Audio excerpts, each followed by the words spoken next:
"Hello everyone." You know that moment when she tilts her head, gives you that soft smile, and says, "You're such a good friend." And in that instant, it feels like someone just closed the door on a room you didn't even know you were standing in. You laugh it off, maybe you nod, maybe you tell yourself it's fine.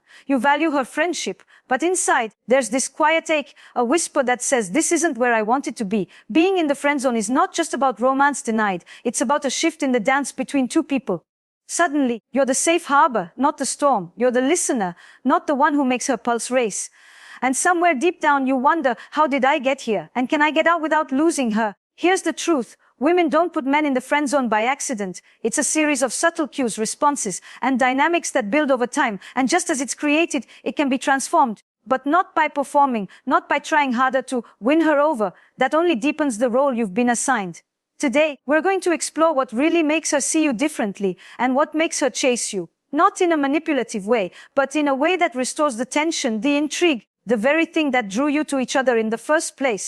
When a woman calls you her good friend, it's not just a description, it's a definition, it's a container she places you in, with invisible walls that say, "This is who you are to me, and this is who you are not." The thing about those walls is that they're rarely built in a single day. They're constructed through the way you respond, the way you position yourself, the way you show up in her life. You see, attraction is not a static thing. It's a living conversation between two people. It needs contrast, polarity, a sense of possibility. Without it, it settles into comfort. And comfort, though beautiful, is not the same as desire. I want you to think back to the beginning when you first met her. Remember how your energy was then. You probably didn't care so much about the right thing to say. You teased a little, you were unpredictable, you had edges. You didn't yet see her as something you could lose. And that absence of fear made you magnetic. But over time, many men, without realizing it, begin to trade that magnetism for security. They start showing up only as the dependable one, the yes man, the rescuer. They listen to her stories about other men without creating any tension of their own. They offer rides, favors, emotional support, and slowly, they shift from being the man she flirts with to the man she relies on. And the more they try to be there for her, the deeper they sink into that role. It's not that she doesn't appreciate you. In fact, she might adore you, but desire and gratitude are not the same thing. You can't make someone crave you just because they value you. So, the first step to turning this dynamic around is to reclaim the part of you that she once found intriguing. The part of you that isn't so readily available. Not as a game, not to punish her, but to remind her and yourself that you have a life beyond her orbit. Most men in the friend zone make the mistake of trying to close the gap between them and the woman. They text more. They linger longer in conversations. They make themselves ever present, hoping she'll finally see the depth of their care and reward it with attraction. But closeness without mystery doesn't ignite romance. It dilutes it. What works instead is a subtle shift. You stop pouring all of your emotional energy into her world, and you start investing it back into your own. You reawaken your own passions. You spend time with people who energize you. You explore new experiences that give you stories to tell. So when you do see her, you're not just orbiting around her life, you're living yours. Here's the paradox: when she feels you've stepped away from being the man who's always on call, she notices something changes in her nervous system. The part of her that had neatly categorized you as safe, predictable, and unshakable begins to question, wait, what's going on here? And in that moment, you're no longer static in her mind. You've become dynamic again. But understand, this isn't about ignoring her or playing hard to get. That's manipulation, and it leaves a bitter taste. This is about truth, about showing up in the world as a man who is whole, fulfilled, and alive, with or without her validation. Now, I know what you might be thinking. If I do that, won't she just move on and forget about me entirely? Maybe, but if the only thing keeping her in your life is your constant availability, then what you have isn't connection, it's convenience. And convenience never blossoms into passion. In the beginning, you don't need to say anything about this shift. You don't need to announce you're pulling back or focusing on yourself. You simply start living differently. When she texts, you don't drop everything. When she asks for a favor, you weigh it against your own priorities. You let her see that you have your own rhythms and that her presence in your life is a choice, not an obligation. And as you do this, something else begins to happen. You start noticing the subtle ways you've been overcompensating, the jokes you make to fill silence, the compliments you give to keep her smiling, the way you agree to things you don't actually want to do just to maintain harmony. Those behaviors, while kind in intention, erode attraction over time. When you strip them away, you leave space for authenticity. And authenticity, even when it's not perfectly polished, is far more compelling than endless appeasement. Let me give you an example. There's a man I once worked with who had been in the friend zone with a woman for over a year. He adored her. She confided in him about her dating life, leaned on him when she felt low, and invited him to events, but only as a friend. He tried everything: gifts, romantic gestures, heartfelt conversations. Nothing shifted. Until one day he stopped centering his life around her. He joined a salsa class. He started working out again, not because he thought it would win her, but because he wanted to feel good in his own skin. He began traveling on weekends, posting pictures of himself at concerts, with new friends, living fully. And slowly she began to notice. She started texting him more. She asked when they could hang out, and when they did, she saw him differently, not as the man waiting in the wings, but as the man moving forward, with or without her. This shift didn't happen because he became cooler or better. It happened because he stopped asking for a role in her life and started writing his own story. The first step, then, is not about what you say to her. It's about what you choose to reclaim for yourself. The man who makes her chase is the man who moves with purpose, who is drawn by his own gravity, not hers. And when she feels that, she doesn't just see you as a friend anymore. She sees you as someone she could lose.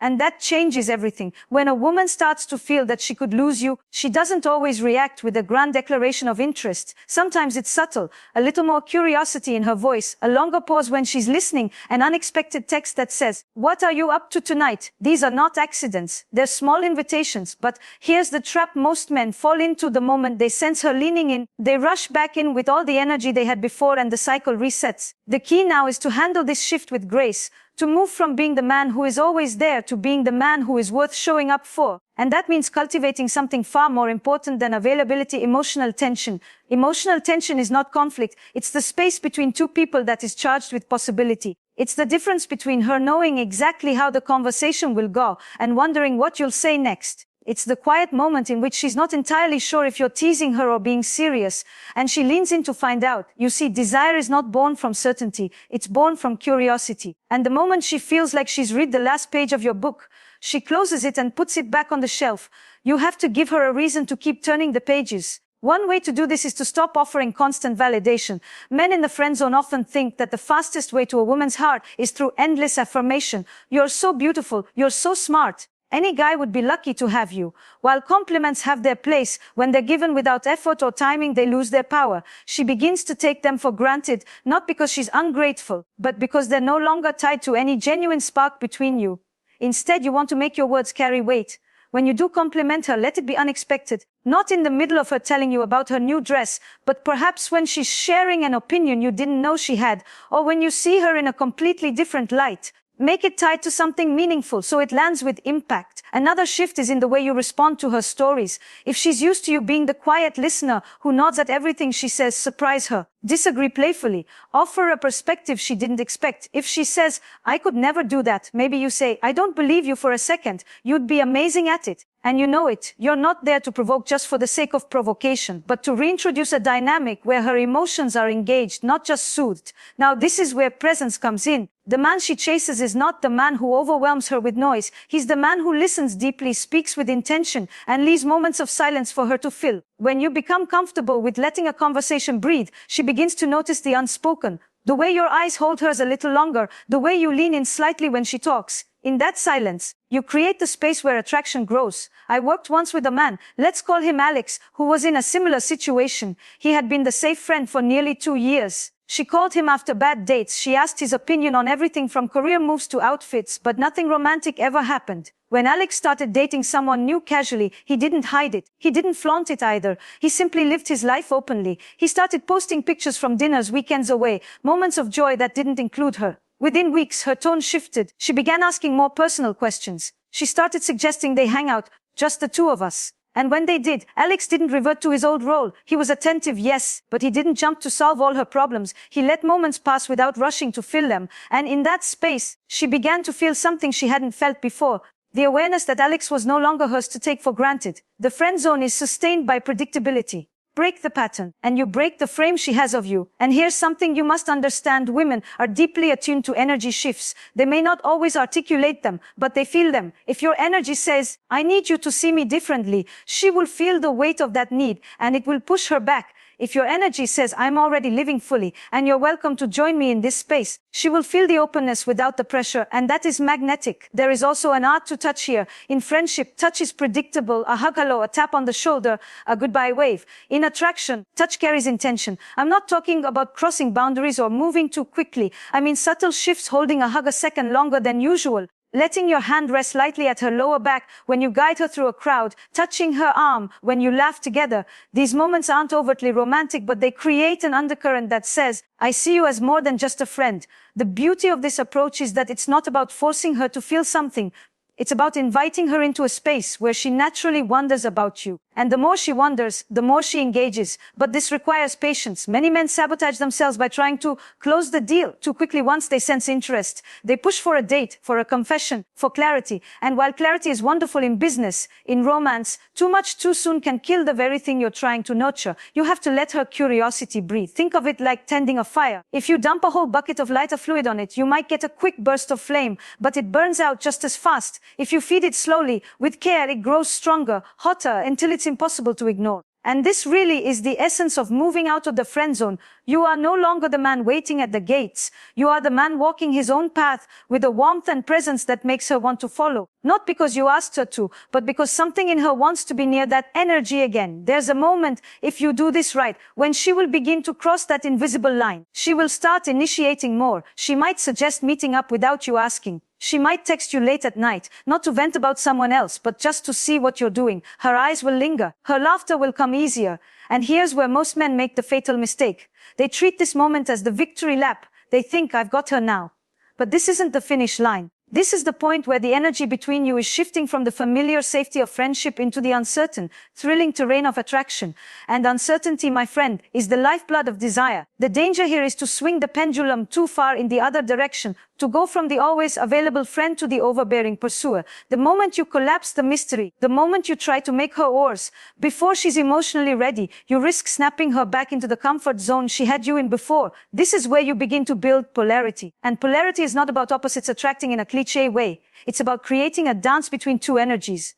One that has give and take, approach and retreat, intimacy and space. You create polarity through contrast. If you've been the man who always listens, start sharing more of your own stories. Not just your triumphs, but your opinions, your passions, the things that light you up. If you've been the man who always says, yes, start letting your no be felt. If you've been the one who avoids any romantic undertone, allow moments where your eyes drop to her lips for just a heartbeat before you look back into her eyes. These are not random gestures. They're signals that the dynamic is changing. I once knew a man, let's call him Daniel, who had been best friends with a woman for nearly 3 years. They traveled together, texted daily, shared everything except romance. She dated other men, came to him for advice, and thanked him for being such a rock in her life. Daniel deep down wanted more, but he was terrified to risk the friendship. One day Daniel shifted. He didn't announce it. He simply started living more boldly. He picked up a new hobby that fascinated him, rock climbing, and it became part of his identity. He began speaking with more conviction, disagreeing with her when he truly felt differently, and bringing a more flirtatious energy into their banter. The first time he teased her in a way that was playfully suggestive, she froze for a moment, not offended but surprised. For the first time in years, she was seeing a side of Daniel she didn't fully know. And here's the key: Daniel didn't push. He let that moment breathe. He didn't follow it with a grand confession or a desperate plea. He let her curiosity do the work. And in time, she began to look at him not just as the man she could tell everything to, but as the man who made her wonder what else there was to know. This is the dance you're aiming for. Attraction lives in the tension between the known and the unknown. Too much known, and it's comfort without heat. Too much unknown, and it feels unstable. You want to walk that razor's edge where she feels both safe and intrigued. You do this by being emotionally present without being emotionally dependent. You can be vulnerable, share a personal story, admit when something moves you. But you're not spilling everything at once, and you're not seeking her validation for your feelings. You can flirt, let your tone drop, let your touch linger. But you're not pressing for more than the moment naturally allows. And here's something very important: your life outside of her must remain full. If she becomes your only source of excitement, she will feel that pressure, and it will push her away. But if you are already engaged in a life that excites you, she will want to be part of it. This is why so many men who seem hard to get without even trying are so attractive, because their attention is a prize, not a given. There will come a point where she tests this new version of you. She might mention another man to see how you react. She might pull back slightly to gauge your response. These are not games in the manipulative sense. They are ways of her feeling out the edges of this new dynamic. If you respond with jealousy, panic, or clinginess, you confirm her fear that you haven't really changed. But if you respond with calm self-assurance, maybe even a smile and a change of subject, you show her that your center is solid. And here's the beautiful thing: when a woman sees that she cannot shake you from that center, she begins to respect you differently. And respect, more than any other quality, is the soil in which lasting attraction grows. By now, you're not the man who's been waiting for her. You're the man she's beginning to imagine in ways she hadn't before. The one she wonders about when she's lying in bed at night. The one whose approval she now seeks without even realizing it. And when that happens, the energy between you is no longer one-sided. Attraction is not about convincing someone to feel something for you. It's about creating the conditions in which that feeling has the freedom to grow. Attraction without pursuit is like a spark without oxygen. It flickers, it glows, but it doesn't catch fire. If you've shifted the dynamic between you and she's now feeling something different, your next step is not to close in, but to give her the space and invitation to come toward you. Most men think pursuit is a one-way street. They believe it's their role to always initiate, always escalate, always keep the connection alive. But in the deepest, most magnetic relationships, pursuit becomes mutual. And when it's mutual, it's alive. So how do you invite her to pursue you? You create a space where her actions matter. You allow her the experience of earning your attention. This is not a game of withholding. It's an act of self-respect. Think of it like music. There's the melody you create when you show up with warmth, playfulness, and genuine presence. But there's also the pause, the rest between notes. Those moments where she notices your absence and reaches for you. Let me tell you about Mark. He was the kind of man who was always in motion for a woman he liked, booking the next date, texting good morning, arranging plans before she could even wonder about him. Women liked him, but they didn't chase him. Why? Because they never had the chance. Mark filled every space before they could step into it. When Mark began to shift, he didn't suddenly become distant or cold. He just started leaving room. If a conversation ended, he didn't immediately start a new one. If she suggested meeting up, he didn't always rush to say yes. Sometimes he already had plans, and he kept them. And the fascinating thing, the women in his life began leaning forward. They texted first, they offered ideas for plans. They checked in, because there was now space for them to do so. This is where many men in the friend zone have it backwards. They think constant attention equals value. But in reality, value comes from the interplay of presence and absence. From her knowing you're engaged when you choose to be, but that you're not sitting in the dark waiting for her light to shine on you. When she begins to pursue, your role is not to instantly hand over your heart like a trophy. Your role is to meet her halfway, to mirror her effort, to let the energy feel balanced. This is what creates that delicious tension where neither of you is entirely sure who's leading and who's following. Because in truth, you're both doing a little of both. Flirtation becomes different here. It's no longer the safe, one-directional teasing of a man hoping for a breakthrough. It's the shared spark of two people dancing around something that feels inevitable but not yet claimed. You can allow your compliments to carry more weight now. A quiet, "you look stunning tonight," that comes out almost like an afterthought, or a playful, "careful if you keep looking at me like that, we're going to have a problem." These land differently now because she's invested in how you see her. Body language becomes richer too. You hold eye contact just a fraction longer. You let your touch linger not as a test, but as a statement. And here's the thing, she will notice these micro shifts far more than any grand gesture.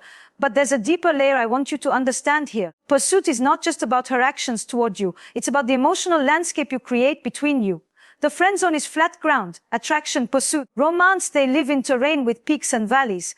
That means sometimes letting a conversation die a natural death instead of forcing it to go on. It means allowing moments of silence when you're together, where the only thing between you is the awareness of the other's presence. It means letting the moment almost spill into something more, then pulling back just enough that she wonders when it will happen. This is not cruelty, this is erotic tension, and erotic tension is the antidote to the friend zone. By now, if you've been living fully, creating space, building polarity, and allowing her to step into the pursuit, you're no longer the man she once categorized. You're the man she looks at and thinks, "I don't want to just be part of his life. I want to be the woman in his life." And when she reaches that point, the balance has shifted completely. What happens next is important, because the friend zone doesn't just dissolve because she's interested now. You have to step into this new dynamic with the same self-possession that got you here. If you revert back to overgiving, over-explaining, or overcompensating, she will feel the foundation shake. Instead, you keep moving forward as the man who can hold both the warmth of connection and the mystery of independence.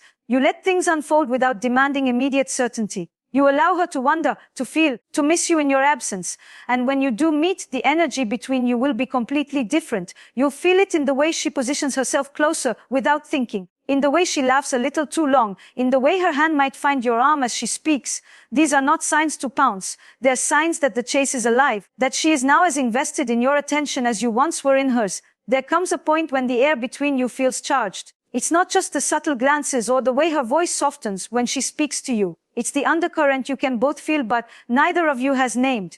You're no longer in the friend zone. You're in a space where the rules are unwritten, where every moment has the potential to tip into something more. This is where your patience and your discipline pay off. You didn't get here by accident. You got here by reclaiming your life, by showing up as a man who has purpose, who moves with his own rhythm. And now the question becomes, how do you make sure this doesn't dissolve back into what it was before? The answer lies in sustaining the dynamic that brought you here. The friend zone thrives on predictability. Attraction thrives on the interplay between comfort and uncertainty. You need both. Too much uncertainty and she feels unsafe. Too much comfort and desire fades. The sweet spot is where she feels grounded in your presence, but still curious about what's next. That means you don't suddenly make her the center of your world. You keep nurturing the life you've built outside of her. You continue to grow, to explore, to pursue your own ambitions. She has to feel that you are not only a man who can be hers, you are a man she chooses to be with, and that choice has weight because your time, your energy, your presence, they are valuable.